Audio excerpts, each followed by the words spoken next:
Welcome to the Tell History. A very warm and gentle welcome. I am so glad that you have chosen to join me in this quiet space, a place set aside from the hurried pace of our modern world. Find a position that is deeply comfortable for you, where your body can feel completely held and at ease. Allow your muscles to soften, your limbs to grow heavy. Take a slow, deep breath in, imagining you are inhaling the clean, earthy scent of a world that is new and green. And as you breathe out, let the day and all its complexities gently fall away. Tonight, our journey takes us to the very dawn of civilization. We are going to explore the story of the first city builders, but we are not here to witness the rise of kings or the clash of armies.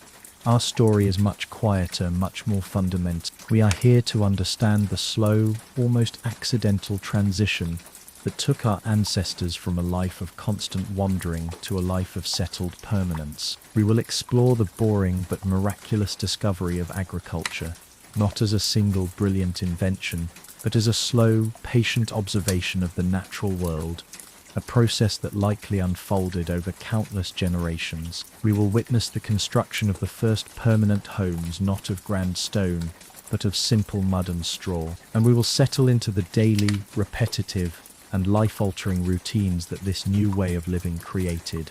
The grinding of grain, the tending of the hearth, the making of the first pottery. This is the story of a great gamble, the story of how humanity traded the freedom of the hunt for the security of the harvest. There is no need for you to concentrate or to remember the details. Simply allow my voice to be a steady, monotonous presence, a gentle guide. Let this story of the slow, quiet birth of the first communities be the peaceful path that leads you away from the concerns of today and into a deep, calm, and profoundly restorative sleep. To understand the story of the first settlements, we must first understand the world that came before them. Let us begin our journey, not in a town, but in a world without a single permanent home. We are in the Fertile Crescent, the great arc of green and watered land that curves from the Nile to the Tigris and Euphrates rivers. The time is roughly 12,000 years ago. The last great ice age is ending, and the world is growing warmer and wetter. Imagine a small group of people, a single extended family, perhaps 20 or 30 individuals. They are hunter-gatherers.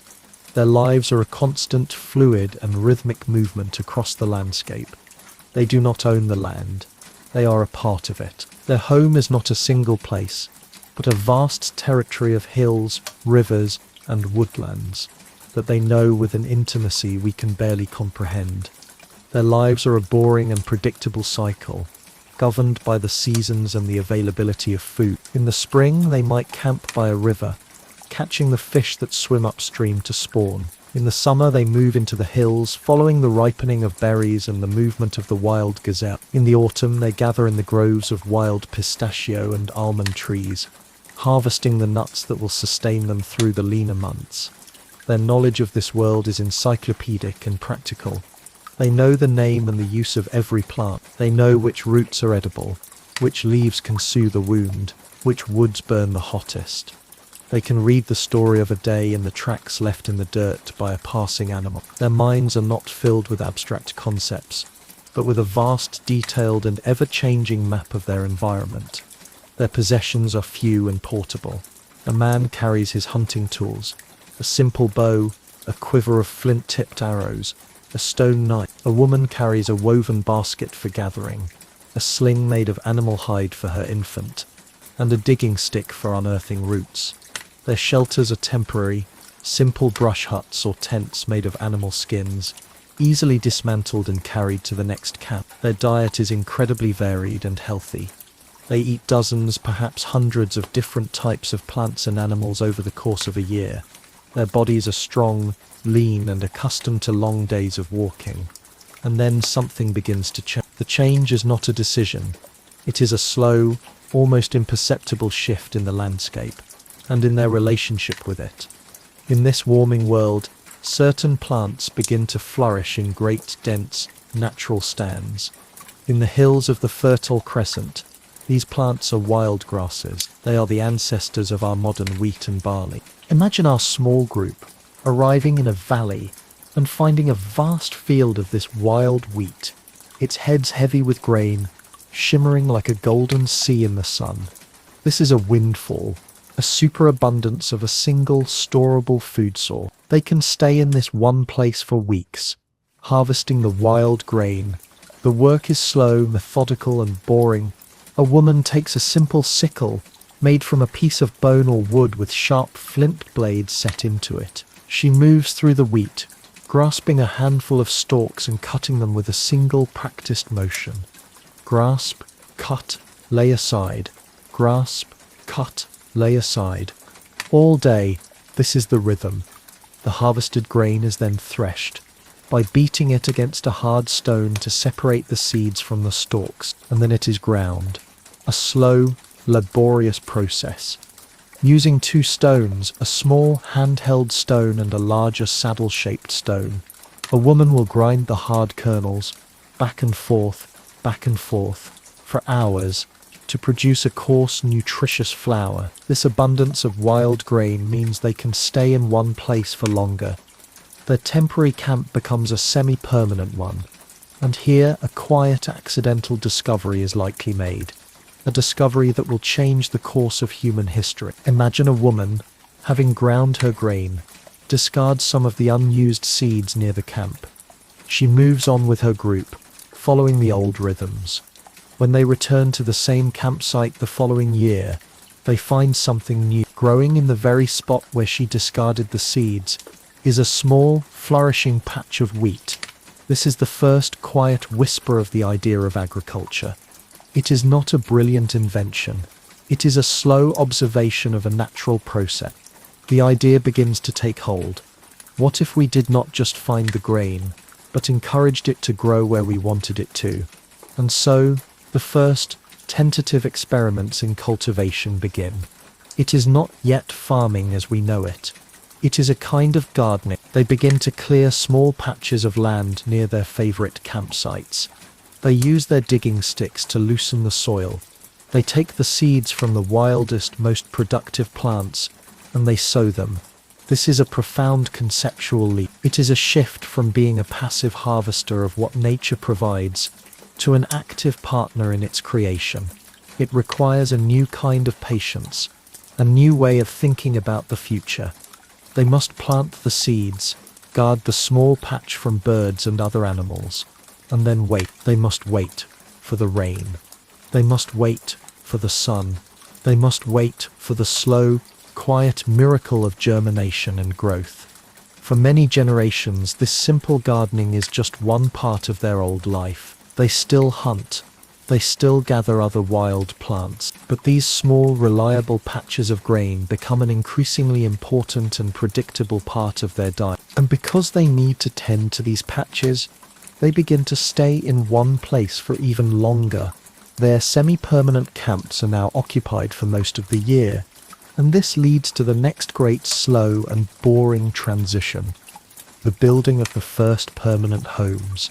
Let us now travel to one of the earliest known true towns on Earth, a place in modern-day Turkey called Çatalhöyük.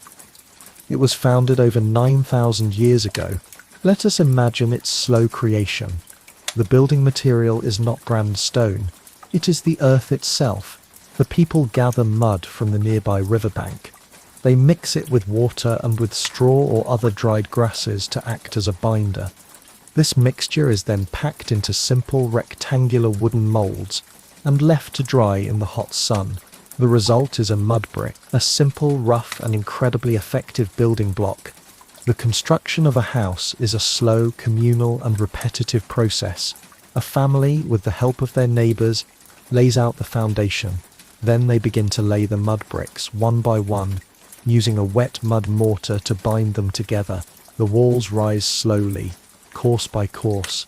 The roof is made of wooden beams covered with reeds and a thick layer of plastered mud. The design of these first houses is strange and beautiful. There are no doors on the walls.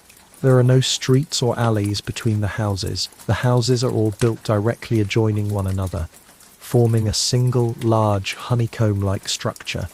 The only way to get into a house is through a hole in the roof, by climbing down a wooden ladder. This design is a brilliant solution to several problems. The clustered structure is incredibly defensive. The outer walls of the settlement form a single continuous barrier, with no ground floor entrances for an enemy to attack. It is also thermally efficient, the shared walls helping to insulate the homes from the heat of the summer and the cold of the winter. Now let us descend the ladder into one of these homes. The interior is a single room. It is kept meticulously clean. The walls are covered in a smooth white plaster. The floor is also plastered and covered with woven reed mats. The room is not empty. There are raised platforms along the walls, which serve as areas for sitting, working and sleep. The hearth, a small circular clay oven, is built against one wall, directly below the opening in the roof, which also serves as a chimney. The air is cool, a welcome respite from the sun outside. The light is dim, filtering down from the single opening above. The room smells of wood smoke, of dry reeds, and of the people who live here. This is no longer a temporary shelter. This is a home. It is a permanent, solid, and deeply significant place. And this new idea of permanence changes everything about their life. The daily routine is now centered on the home and the nearby fields. The man might still go out to hunt, but his primary work is now in the fields, tending to the crops of wheat, barley, and lentil. The woman's world is the home, and her primary, most time-consuming, and most boring task is the grinding of grain. For hours, every single day, she will kneel at her grinding stone, the corn, and with the rhythmic back and forth motion of her body, she will transform the hard, indelible grain into the flour that is the foundation of their diet. This relentless, repetitive labor is written into her very bones. Skeletons of Neolithic women from this period show significant arthritis in their knees, their ankles, and their lower backs, the physical toll of a lifetime spent grinding grain. With this flour, she will bake a simple, unleavened flatbread on the hot clay of the hearth. This is the new daily bread, a food source that is reliable and storable, but which comes at a cost of immense and monotonous labor. This new settled life also allows for the development of new non-portable technologies. One of the most significant is pottery. Imagine a woman noticing that the clay from the riverbank hardens when it is left near the fire. She begins to experiment. She takes a lump of this clay, and with her hands she slowly, patiently begins to shape it into a simple bowl. She mixes the clay with crushed stone or shell to make it stronger. She smooths its surface with a wet pebble, and then she places it in the hot embers of the hearth. The first attempts might crack or crumble, but eventually she creates a hard, durable, and waterproof container. This is a revolutionary invention. For the first time, they have a way to effectively store their grain, protecting it from moisture and pests. They have a way to cook their food more efficiently, to make soups and stews, to boil water. The simple, boring, and repetitive process of making these early pots is a giant leap in human technology. As you lie here now, on the edge of sleep, let this image of the slow, quiet, and profound transformation settle in your mind. Think of the gradual shift from the freedom of the hunt to the patient labor of the harvest. Think of the slow, brick-by-brick construction of the first permanent homes. Think of the endless, rhythmic and meditative grinding of the grain. This was the birth of our modern world. It was not a story of grand events, but of the accumulation of millions of small, repetitive and boring tasks. It was a story of a slow, patient and irreversible change in the very rhythm of human life. Let this steady, monotonous rhythm be a source of deep calm for you. There is no need for you to rush. There is no need for you to strive. You can simply be present in this quiet moment of transition. Let the gentle, repetitive sound of the grinding stone be the last sound in your mind, a soothing, ancient lullaby to guide you into a deep and profoundly peaceful sleep. With the establishment of permanent homes and a reliable, storable food source, the very fabric of society began to change, slowly and quietly. The population began to grow. The hunter-gatherer lifestyle, with its need for constant mobility, had naturally limited the size of family groups. A mother could only carry one child at a time. But in a settled village it was possible to have more children and to raise them in the relative safety of a permanent home. The town of Çatalhöyük, which we have visited in our minds, grew to a remarkable size. At its peak it may have been home to as many as 8,000 people. This was a city, a concentration of humanity on a scale that had never existed before, and this new density created a new set of boring but essential social challenges. How do you live peacefully with thousands of your neighbors in such close proximity? How do you manage waste? How do you organize communal labor? How do you resolve disputes? New, unspoken social rules and more formal traditions had to be developed. One of the most fascinating aspects of life in Çatalhöyük is what it tells us about their spiritual and ritual life. The houses were not just places to live, they were also places of a deep, symbolic importance. The walls, as we know, were covered in a smooth white plaster, and on these walls the people painted. These were not just simple decorations, they were complex murals, depicting scenes of hunting, of animals, and of strange, geometric patterns. A common motif was the wild bull. Plastered bulls' heads, with real, immense horns inserted, would often be mounted on the interior walls of the houses, like a kind of sacred sculpture. This art was not public. It was inside the private, domestic space of the home. It suggests that much of their religious life was a private, family-based affair, not a public, temple-based one. Their relationship with their dead was also profoundly intimate.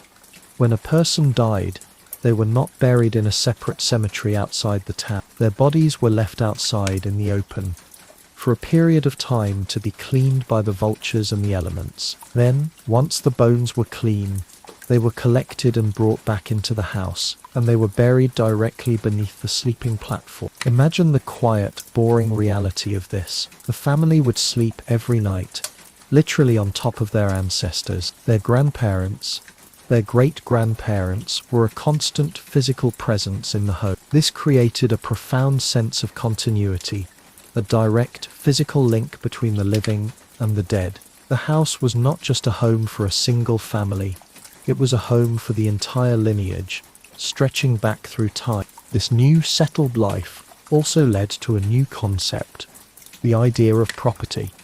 For a hunter-gatherer, the idea of owning land is meaningless.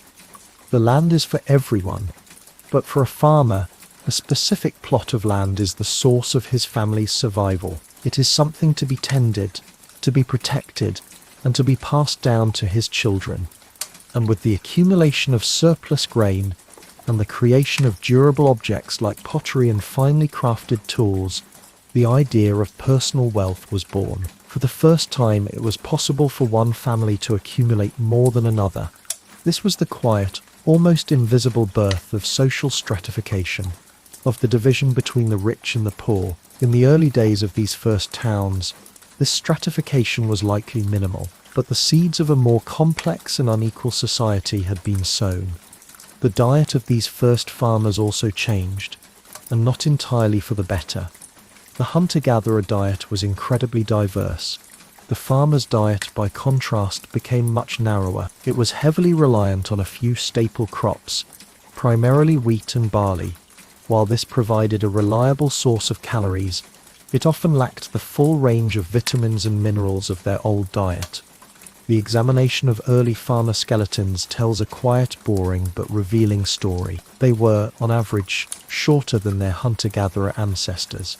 They show signs of anemia from iron deficiency. Their teeth show a dramatic increase in cavities and decay, a direct result of the high-carbohydrate stone-ground flour that was now their daily bread. The agricultural revolution gave them food security, but it came at a cost to their individual health. Let us now allow a few thousand years to pass. The simple, egalitarian farming villages, like Çatalhöyük, have given way to a new kind of settlement. We travel now further south, into the hot, flat, and incredibly fertile plains between the Tigris and the Euphrates rivers, in what is now modern-day Iraq. This is the land of Mesopotamia, the land between the rivers. Here, the agricultural revolution has taken another momentous step. The key is water.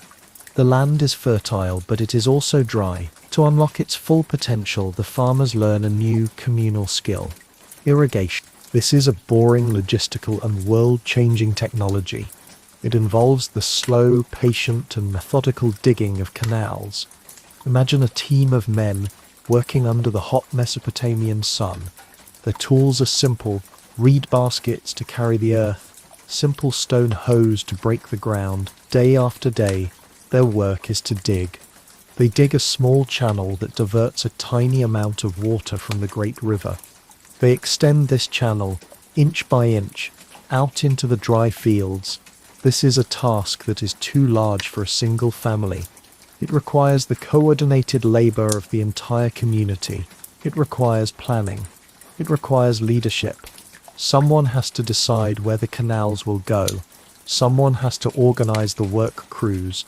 Someone has to settle the inevitable disputes over who gets how much water. This simple, practical need, the management of water, is the quiet engine that creates the first true cities and the first governments. The successful management of the irrigation system leads to an incredible agricultural surplus. For the first time, the community can produce far more food than it needs for its own immediate survival. This surplus is the final crucial ingredient for the birth of civilization, because now not everyone needs to be a farmer. The surplus food can be used to support other people who can specialize in other kinds of work.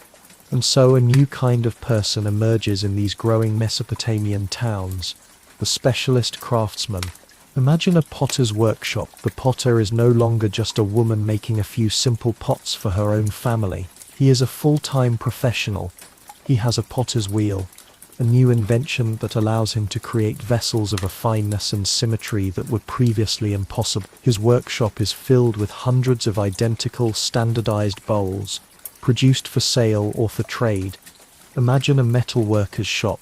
He has a small charcoal-fired furnace with a bellows to increase the heat. He is a master of a new and magical technology: metallurgy. He can take the green, rocky ore of copper and, through the heat of the fire, transform it into a gleaming, liquid metal. He can pour this metal into clay molds to create tools and weapons of a strength and sharpness that stone could never match. And then another, even more specialized class of person appears: the priest. In the center of these growing cities, a new kind of building is erected. It is the temple. It is a large, imposing structure, often built on a raised platform. The temple is not a home. It is the house of the city's god. The temple becomes the administrative and economic center of the city. The great surplus of grain is brought to the temple and stored in its vast granaries, and the priests become the administrators of this wealth. They oversee the irrigation system. They manage the storage and redistribution of the food, and they organize the labor for communal projects. To manage this complex economy, the priests develop another revolutionary and profoundly boring technology: writing. The first writing is not poetry or epic sagas. It is accounting. Imagine a priest in a quiet temple storeroom. Before him are small, damp clay tablets. He holds a stylus made from a sharpened reed. Another man calls out an inventory: 10 sacks of barley from the field of Emvel. The priest makes a series of small, wedge-shaped marks, a cuneiform script. In the soft clay, a simple pictograph for barley, a mark for the number 10. This small clay tablet is a receipt, a record, a piece of data.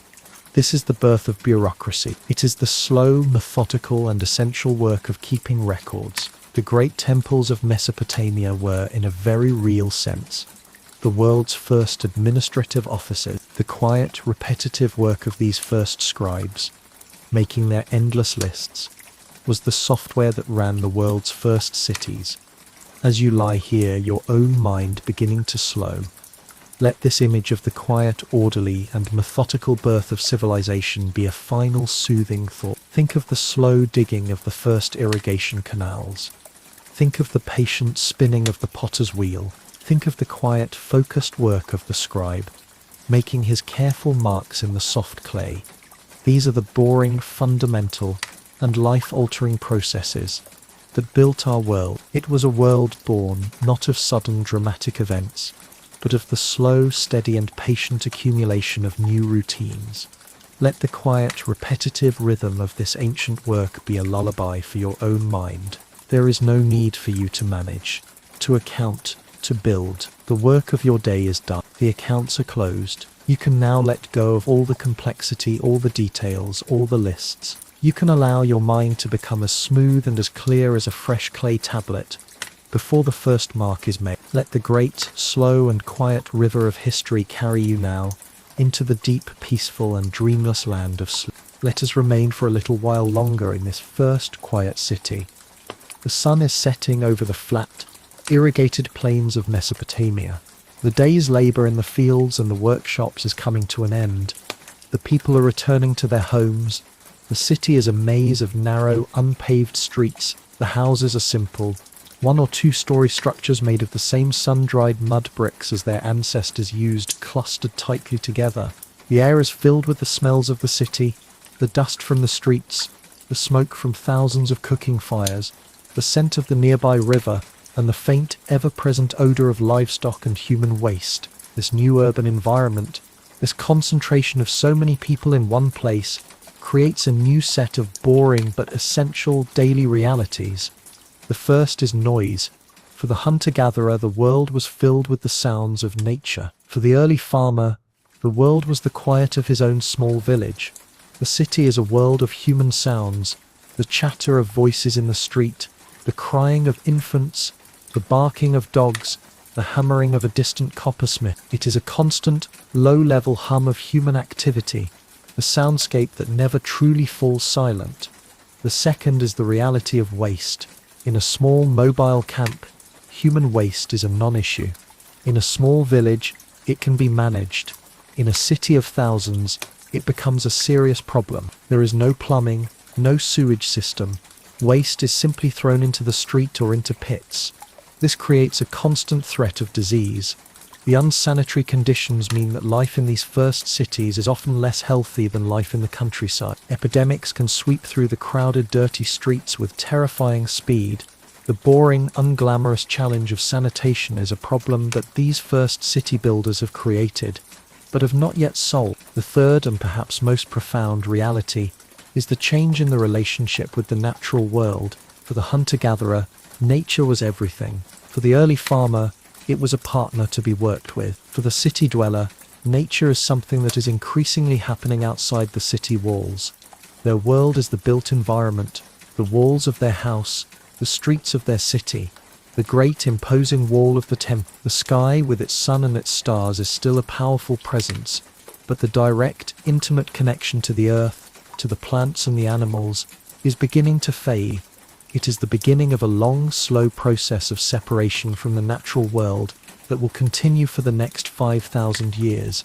As the dusk deepens into night, the city changes. The streets, which are not lit, become dark and potentially dangerous. People retreat into their homes. The family gathers in the small inner courtyard or on the flat roof of their house to catch the cool evening breeze, and a new kind of story is told. It is no longer just the old folk tales of the village. It is the great epic of the city itself. The priests in the temple have begun to write down the stories of the city's gods, of its heroic founding kings. The story of Gilgamesh, the great king who sought immortality, is a story of the city. It is a story about the new complex problems of urban life, the meaning of kingship, the relationship between humanity and the gods, the fear of death in a world that is no longer timeless and cyclical, but is now filled with the ambition and the permanence of man-made structure. The very concept of time is changing. For the farmer, time is still cyclical, marked by the seasons. But for the priest and the administrator in the temple, a new kind of time is emerging. Linear, recorded time. They are creating king lists, chronicles of events. The past is no longer just a fluid, remembered thing. It is a written record. The future is no longer just the next harvest. It is a plan, a project, a budget. The boring, methodical act of writing is creating a new and more abstract framework for human experience. as you lie here now, at the very end of our long and quiet journey. Let these final gentle thoughts be your companions. We have traveled an immense distance from a small, mobile family in a world of green to a large, settled community in a world of mud brick and written records. We have witnessed the slow, patient and boring processes that made this incredible transformation possible. The observation of a single sprouting seed, the shaping of a single clay pot, the pressing of a single wedge-shaped mark into a clay tablet. The story of the first city builders is the story of the birth of the world we now inhabit. It is the story of the origin of our food, of our homes, of our governments, of our writing, of our very way of thinking. It was a great and difficult transition, a grand bargain that offered the security of a full granary in exchange for the freedom of the open landscape. The choices they made, the routines they established, the problems they created, they are all still with us. But tonight, you do not need to grapple with this immense legacy. The work of building is over. The fields are quiet. The scribe has put down his stylus. The city is asleep. Let the profound, deep quiet of this first ancient night in the world's first city be your own. Let the immense weight of these thousands of years of history be a comforting, solid foundation beneath you. You are the result of this long, slow, and unbroken story. And now, at its end, your only task is to rest. Let the story dissolve.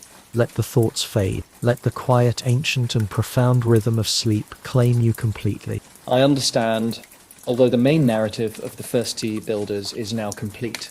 Let us allow our minds to linger in the deep quiet of that ancient Mesopotamian night, letting the final threads of the story unravel into a state of pure, restful stillness. The last of the cooking fires in the city has died down to a bed of soft, glowing embers. The chatter from the narrow streets has faded into a profound silence, a silence broken only by the occasional bark of a dog or the soft, distant braying of a donkey in its stable. The great mud-brick ziggurat at the center of the city stands as a dark, man-made mountain, a silent silhouette against a sky that is awash with the brilliant, cold light of the Milky Way. In a small, windowless room at the base of the temple, the clay tablets that were inscribed during the day are now slowly drying on a wooden shelf. The records of the barley harvest, the lists of livestock, the receipts for temple offerings, all of this boring, essential data is hardening into permanence, the memory of the city being solidified into stone. The work of the day is now complete. Held in a state of quiet archival stillness, let your own thoughts of the day find a similar state of rest. Like the marks on the clay, they were important in the moment, but their time of active processing is now over. You can allow them to settle, to harden into simple, quiet memories. There is no need to review them, no need to analyze them. They can simply be stored away on the quiet shelves of your mind. Think of the water, the great river, the Tigris or the Euphrates, flows silently past the sleeping city. All day, its water was diverted into the intricate network of irrigation canals, giving life to the fields, the foundation of the city's existence. But now, at night, the sluice gates are closed. The water in the canals becomes still. The river flows on, uninterrupted, on its long, slow journey to the sea. It is in its own state of rest, its energy no longer being used but simply allowed to flow. Let the energy of your own mind follow the path of the river at night. Let it cease its diversion into the complex channels of planning and problem solving. Let it simply flow, a quiet, steady current, making its way gently towards the great calm ocean of sleep. And think of the grain. Deep in the temple granaries, a mountain of barley is stored. It is the city's accumulated wealth, its security against the future. It is a vast store of potential energy, of life, but tonight it is completely inert, completely at rest. Each individual grain is a tiny dormant seed, held in a state of profound stillness, waiting for the signal to grow. Let your own consciousness be like a single grain of wheat in that great, silent granary. You are surrounded by the quiet, potential energy of your own being. But for now there is no need to sprout, no need to grow, no need to do anything at all. The only task is to be still, to be dormant, to rest in the deep, dark and nourishing silence until the morning comes. The story is now truly finished. The last image has faded. The final thought has been, we have traveled from the open freedom of the hunter-gatherer to the complex, ordered stillness of the first city at night. The only thing that remains is this present moment. The only reality is the gentle, steady, and life-sustaining rhythm of your own breath. The only sound is the quiet beat of your own heart. These are the most ancient and the most boring rhythms of all. They are the rhythms of life at rest. Let them be your only focus now. Let them be the soft, dark, and fertile ground into which your awareness can sink. There is nothing more. There is only this deep, profound, and welcoming peace. Allow it to take you now. Allow it to carry you into the deepest, most silent, and most restorative sleep.